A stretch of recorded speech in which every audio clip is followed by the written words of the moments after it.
We have a great program today, and to introduce our speaker is Bart Wilner.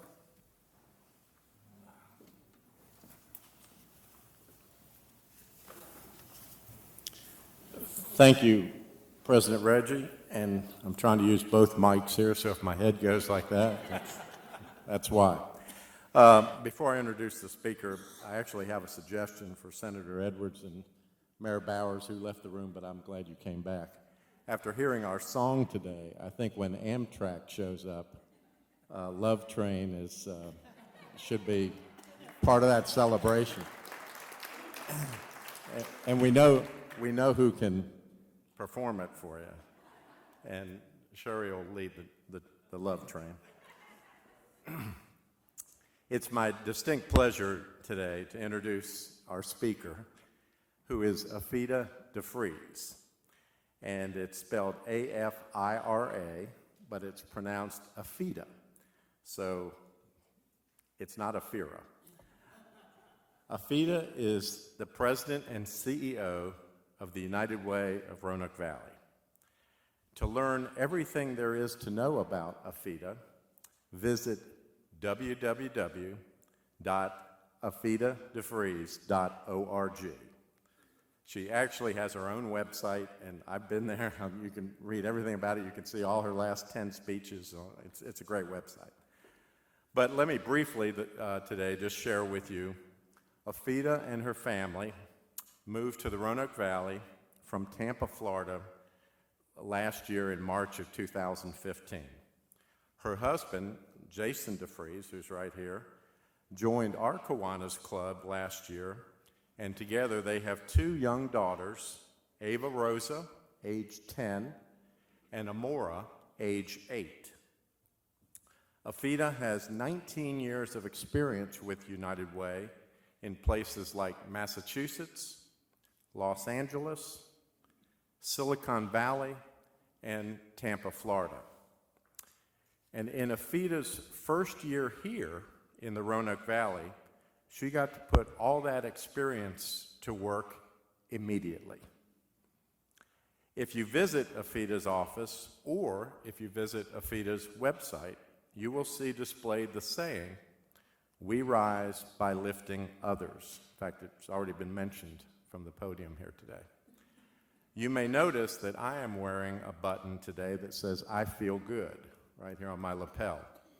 In 2008, my wife Lynn and I chaired the United Way campaign, and our slogan was, straight from James Brown, "I feel good." Today I'm wearing the button because I feel good about Afira DeVries' leadership at United Way Roanoke Valley. And I'm confident that once you meet Afira, you will feel good too. Please join me in a warm Kiwanian welcome for Afira DeVries.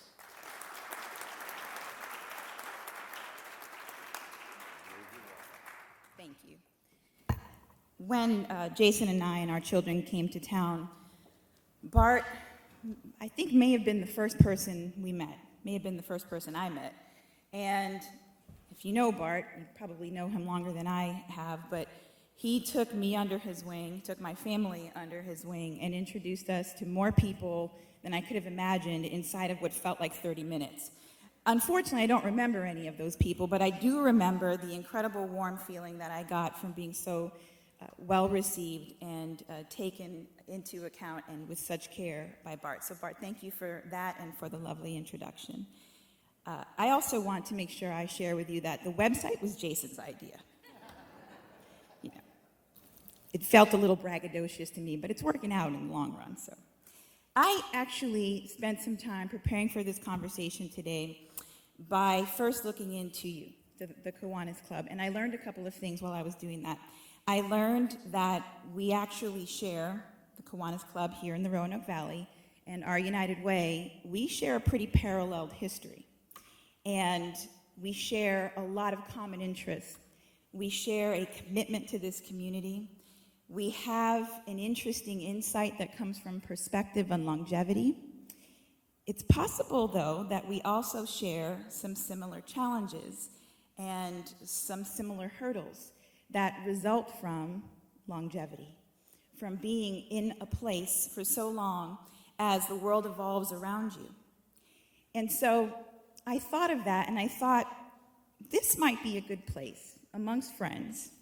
This might be a good time for me to maybe share some thoughts with you about what we perceive to be and has been our most significant business challenge, and it also happens to be our most significant business opportunity. And that is the effort to remain relevant through changing times. So if you don't mind, I'm going to ask you to do something for me and with me. When you see this logo, this is an interactive part, so yell it out for me. When you see this logo, what comes to mind for you? What do you think of? Giving. Helping, okay. Youth, okay. Impact. Teamwork. Wonderful. Longevity, right? Community. Payroll deduction. All right. Now we're hitting on it. Yes. Well, see, so you got to the heart of what we are and what we've always been, and that's again because of our long-standing relationship and proximity. But let me show you what we actually hear from the world when we ask the question, what does this mean to you? Sunday football, right? NFL. We hear, oh, good stuff. United Way does good stuff. We help people. I heard that in the room right now. Insurance. I know, right? Insurance. United Healthcare. It took me a while to figure out what they were talking about. The airline. Yes, the United Way. My friend Frank, is this not true, Frank? The airline. Yes, that's always baffling. And my job, payroll deduction, right? Now, here's what's important about this. This brand, this logo, is an incredibly valuable brand. Back in 2009, a company that does brand valuations, Interbrand, tested our brand and found that we are the 8th most valuable brand in the world. People recognize this brand from near and far. We beat Intel, and we were just behind Disney in terms of brand recognition. But here's the problem. If you ask the average man on the street today, okay, I see United Way, but what does United Way do? Well, unfortunately, too many people don't have a really good answer for that, right? Too many people can't really articulate and explain what we do and what we mean for a community. And this is why it has become such an important challenge for our organization, because we have wonderful visibility, and we have the unique and complex challenge of being extraordinarily visible and extraordinarily misunderstood. Now, how does that happen? How is it possible that an organization like ours is visible but not understood after being around for so long? Well, let's talk about that. See, we were born in response to a need, and the need, we were a simple solution for something that was relatively difficult and complex. Now, I don't know if you know the story of United Way's origin, but it actually sounds a whole lot like a bad joke. It's 2 priests, a rabbi and a socialite, walked into a church one day. And they walked into that church because we were born at a time when something needed to be done about the incredible evolution of our community that was taking place so quickly during the Industrial Revolution. Think about what was happening at that time. We just came out of the Civil War, and from that emerged a significant number of poverty orphans. People were migrating to the inner city and to cities all over the country because that's where work was. Freed slaves were exploring opportunities to live a life of independence, and they were looking for work in cities. And European immigration was substantive and coming in waves. Well, what happens when this happens to a society? What you have is unprecedented prosperity partnered with unprecedented poverty and need. This is how United Way came to be, because Many, many charities emerged at this time. People with good intentions and with the best of heart wanted to do something, but they were really working to do that independently. And yet, this was beginning to put stress on those with means. Then you have multiple charities asking you to offer up solutions for the problems that they're dealing with. And if you had resources, you were being asked to give multiple times a day by multiple entities. And so guess what happened? 2 priests, a rabbi and a socialite, decided that something needed to be done to create a collective strategy for making an investment so that one gift could be stretched to support a number of different organizations. Simple idea, complicated problem. That's how United Way was born. And it made sense at the time. But we have evolved. The United Way has evolved. Your United Way has evolved. And we've evolved because needs and the complexity that goes into solving social issues have evolved too. We've become sophisticated in our understanding and awareness that making investments in independent organizations is a reactive response to what we could otherwise view as a proactive opportunity to invest in collective effort to solve problems. We've had to evolve, and yet what we've become is much more complicated to understand and explain. So let's take a look at who we used to be. I don't think this is, do you see those pictures there? What they're all telling you is that United Way is an organization whose job it is to raise money. This is what we were, and this was good and important work. Do you remember the big thermometers you would see around town? And what was that telling you? It was telling you that our community is bought in to the idea that the United Way needs to raise money, and everybody contributed and everybody played a role in that work. And we recognized that we were a pass-through as an organization. We were going to invest those dollars in others. We were going to be reactive in response to those who came to us with needs, and that was okay for us. But who we are today is different. Who we are today is an organization whose job it is to understand what causes social issues, what is at the root of what is preventing people from living a stable life. We are an organization that organizes collaboratives to address problems related to education and the income stability of families in our region and the health barriers that prevent people from leading a successful life. We are not an organization who sees ourselves as a fundraising entity. We see ourselves as a social solutions provider. We are in the business of providing and leading social solutions. What we used to be was a whole lot easier. It's about money, and it was good and right for the time. But what we are is complicated, but it's about social change. And there are 2 reasons for this. Number 1, people needed more from their United Way. People didn't need to give to a pass-through anymore. People wanted the opportunity to make an investment in solutions. Anybody can give to any charitable organization directly. But when you're making that charitable investment, are you sure that it's going to change conditions? We need it to be that. And the other reason, which is really the reason that motivates me every single day, is because we want to solve problems for people who want and need a better life. And being reactionary isn't the answer. So now that I've told you all the things that we aren't anymore, I'd like to share with you who we are today. Now, what you're looking at is essentially the equation that we've come to recognize the answer for poverty. Now, how am I so bold as to suggest to you that we have an insight as to what might solve poverty? Well, here's the thing. When you are 100 years old or so, you begin to watch and monitor trends. You build an insight around what actually causes people to fall into a position of need. When you're an organization like United Way, And you have helped by providing support to a family that came to you when they needed shelter or clothing. And then you watched as their children, some years later, came to you seeking support for the same issues. You begin to ask questions.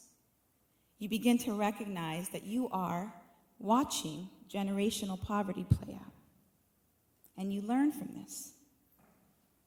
What we've come to learn is that there is a formula for the solution for need in our community.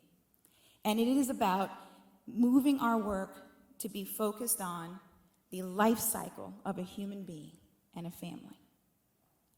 What if United Way and our partners are concerned mostly about what it takes to make sure that a child who is born today is nurtured and supported throughout the course of their upbringing to be prepared to be stable and independent by the time they're an adult, regardless of the socioeconomic condition they were born into? What if our work was designed to focus on making sure that early learners become successful youth that then go on to be healthy, independent adults? And what if all of our investments and our programming and our focus is in making sure that nobody is treated as though they are destined to repeat the cycles that they were born into? What if we challenge the conventional wisdom there? In our community today, 25% of those who live around us and amongst us are struggling with poverty. 25%. We don't see it every day because the vast majority of this population are working. They work hard, but they're struggling to get by. And when you struggle to get by and you have a family, your children struggle with those issues. They don't have the resources that they need to be stable. They don't have the examples that they need to think and perceive of their own future differently. And their trajectory is one that might repeat itself. But a plan like this, a target like this, the stake in the ground your United Way has put down for this community is to elevate 10,000 families to self-sufficiency by 2030. And this is a plan that requires us to think about the root causes of poverty and to address them in a targeted and focused way. Now, you might be asking, what does that actually mean? Right? What would that look like in practice? Because this sounds a little complicated. Well, let me show you.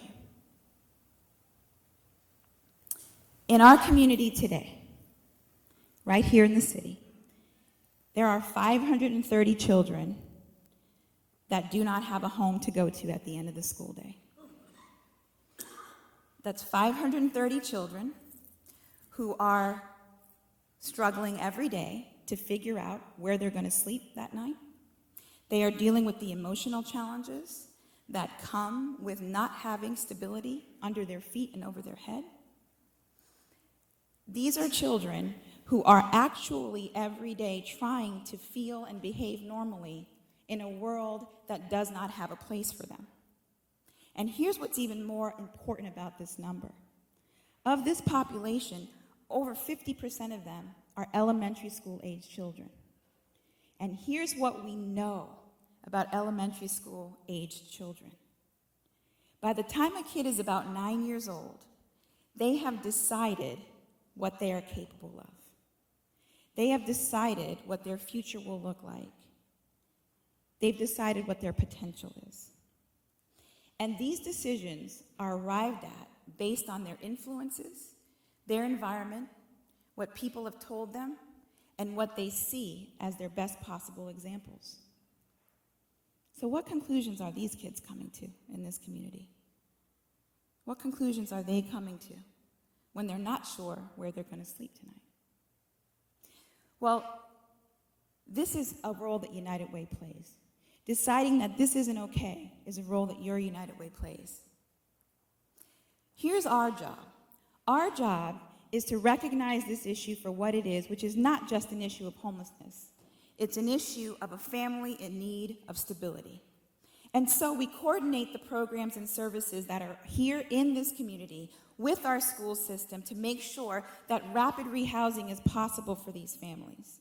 We make sure that the supports necessary related to counseling and academic support and healthcare needs are present and ready for these families. We make the investments to make sure that those coordinated efforts are working together and are strong and sustainable for these families. And we look at this as an opportunity to make sure that we are wrapping ourselves around the entire family and thinking about every possible need that they may have today and that may emerge, so that while they're in that new home with a roof over their head, they are prepared to go on and break that cycle of poverty and live a stable, supported life where they can live with independence. This is a real issue. This is not something I made up for discussion today. But what I want to make sure I do tell you is that this is actually a real solution too. This is an opportunity for your United Way and this community to wrap around an important issue that we must address, because it isn't okay for us to know that these children are struggling. And so in the months and weeks to come, you will hear more about this, and this is one example of how your United Way and our partners mobilize to solve problems. Now, I started by saying we aren't what we used to be. This is complicated, but this is what we as a community need. This is what society needs. It needs organizations that are willing to work together to address complex challenges and issues. I'm inspired every day by this. I'm inspired every day by what we think of as the equation for human dignity. It doesn't take much to recognize the importance of dignity as it relates to social solutions. Respect. When we approach anyone and everyone offering a measure of respect, we are demonstrating that we are also prepared to be helpful without being judgmental. When we are committed to being compassionate, even if we can't understand or relate to someone's situation, but yet we are prepared to be helpful and give of ourselves, and when we are prepared to inspire someone's self-belief through compassion and respect, we are helping people achieve a position of dignity. And this is so critical because dignity is so powerful. Dignity, a person with dignity, is a person who can face their own obstacles and perceive their own future and not be limited by their circumstances. And no amount of investment we make in someone will help them propel themselves to stability if they lack dignity. Our work, our United Way, is so focused on making sure that what we do is inspired by the core need to make sure that our work is done through dignity. It is critical to everything we do. And it's why we've decided to take a proactive approach to making sure that people's needs are a priority and solving them is the goal, not necessarily focused exclusively on raising money. Money is a means to an end, but the end is a community that we can all be proud of. A community where people have what we have, all of us. That's the goal for your United Way. So we say, and I say often, and I'm sharing here with you, the motivational thought behind We Rise by Lifting Others. The idea that we are eyes for the blind, strength for the weak. We are prepared to reach down and help those who need us. But most importantly, we are only as strong as our brother, and we rise by lifting others. I thank you for inviting me to be with you today, and I thank you for your support. Let me stay right here just a second. Can you remain after me just for a few minutes? I'll hog the microphone. Afira, we want to thank you for your presentation today and for your inspirational talk about United Way and the invaluable services that you give to our community. My pleasure. She will be available for any questions after the meeting, so if you have any, please come forward. As is the tradition of the Kiwanis Club of Roanoke, we have fabulous parting gifts for our program presenters, and you're not going to get off scot-free without getting our thing. First of all is this pin with the Kiwanis emblem on it, guaranteed to work at least until you get back to your office.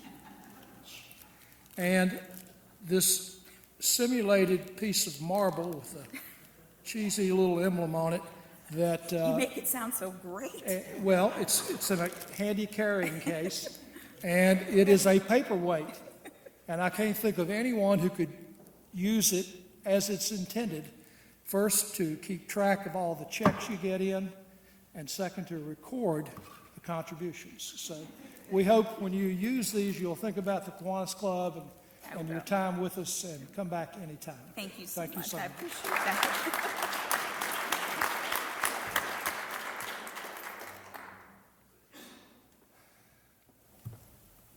If everyone will please stand for the benediction.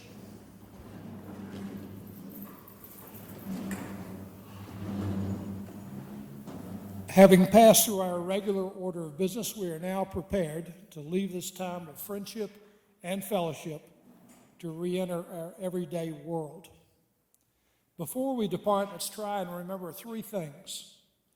First, to extend to every person we encounter the same kindness that we as Kiwanians share with each other.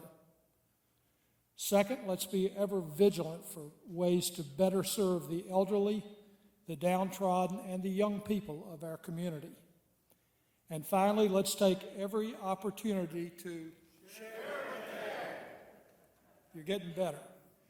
With those with whom we sympathize and deem worthy of our regard. If we can turn these ideals into actions, we will truly begin building a better tomorrow. Live life, laugh loudly, recruit members, and don't forget to show up at 12:20 next Wednesday. This meeting of the Kiwanis Club of Roanoke is now adjourned for the next 167 hours, and we'll reconvene next Wednesday commencing at 12:20.